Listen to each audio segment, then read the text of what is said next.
Hi there, welcome to my views and news. Two news stories. Firstly, Taye Dendea, former Ethiopian minister, Prosperity Party leader who criticized Ethiopian PM Abiy a few months ago, was kidnapped today. From where he was given a bail. A court granted him bail 2 days ago. He was due to be released. Who kidnapped Taye Dendea? Secondly, on a Saturday, there was a fighting between two OLA groups, two groups of the Oromo Liberation Army. Where, why, how, what led to infighting in the Oromo Liberation Army? First stories about Taye Dendea. Taye Dendea, we know, is an Oromia Prosperity Party leader known for being very critical of the Oromia regional government, Oromia Prosperity Party. People accuse him of supporting Oromo Liberation Army. He accused, rather he blamed Oromia government for massacres involving Amhara victims in the past. Angasa Ibrahim and Dandia both have been very vocal against the federal government, especially Oromia government, not federal government, Oromia government. Taye, a few months ago, posted explosive content against Ethiopian PM Abiy, accusing him of fueling conflicts, accusing him for killing thousands of people in wars in Ethiopia. After that, he was arrested. 3 charges were filed against Taye. He was accused of plotting to overthrow the government. He was accused of being in possession of illegal arms. He was accused of inciting hatred. Trial began, and 2 days ago, a court in Addis Ababa granted bail to Taye. 2 charges were dropped against him, and he was granted bail. The third charge about which he was granted bail was about possession of illegal weapons. Weapons were shown, recovered from his house. OLF flag was shown, recovered from his house. But everyone knew back then that it was basically political victimization. He was arrested, he was detained because he criticized the Ethiopian army.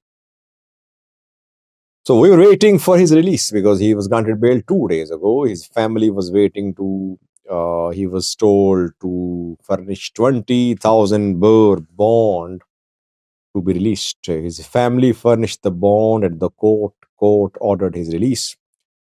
Family was waiting outside Kaliti prison in Addis Ababa for his release. But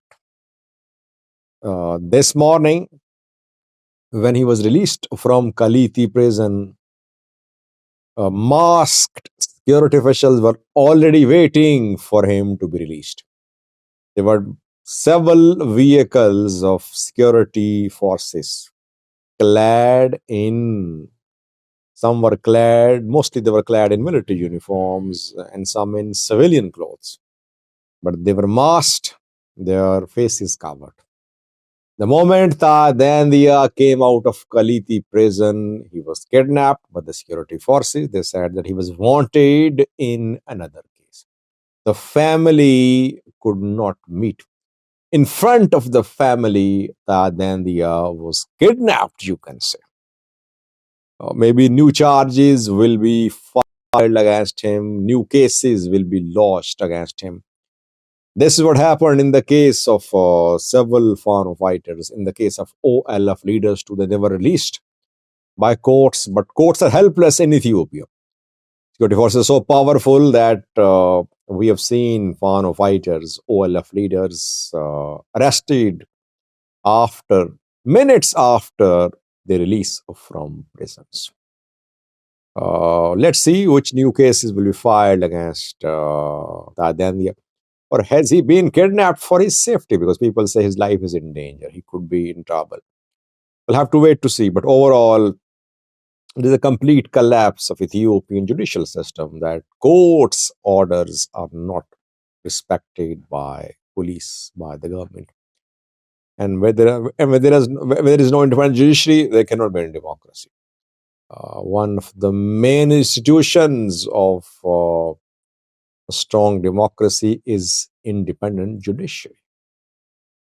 Secondly, viewers, fighting erupted between two OLA groups. It happened near Ambo.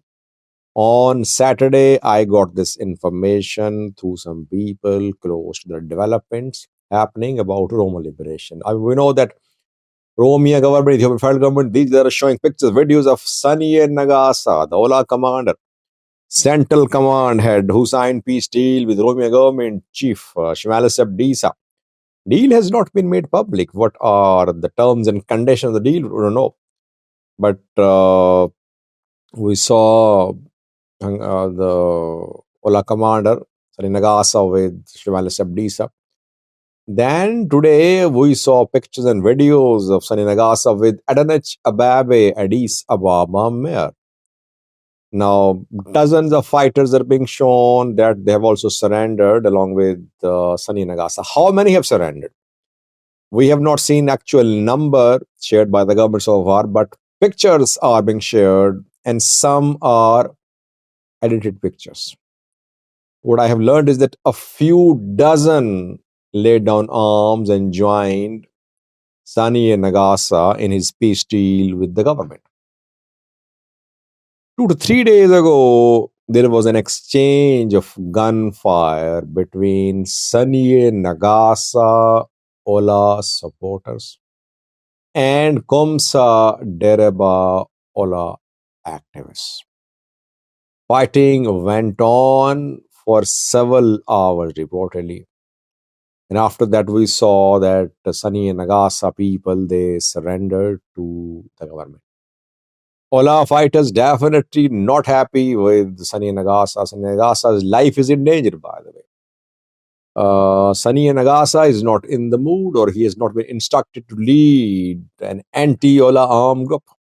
He's trying to dismantle OLA by convincing OLA members to surrender. OLA says just a drama is being staged. It's not that large number of OLA fighters is surrendering. So those who are surrendering are basically government people. They're recruits. They're not Oromo Liberation Army members. Could there be an infighting in the Oromo Liberation Army in coming days?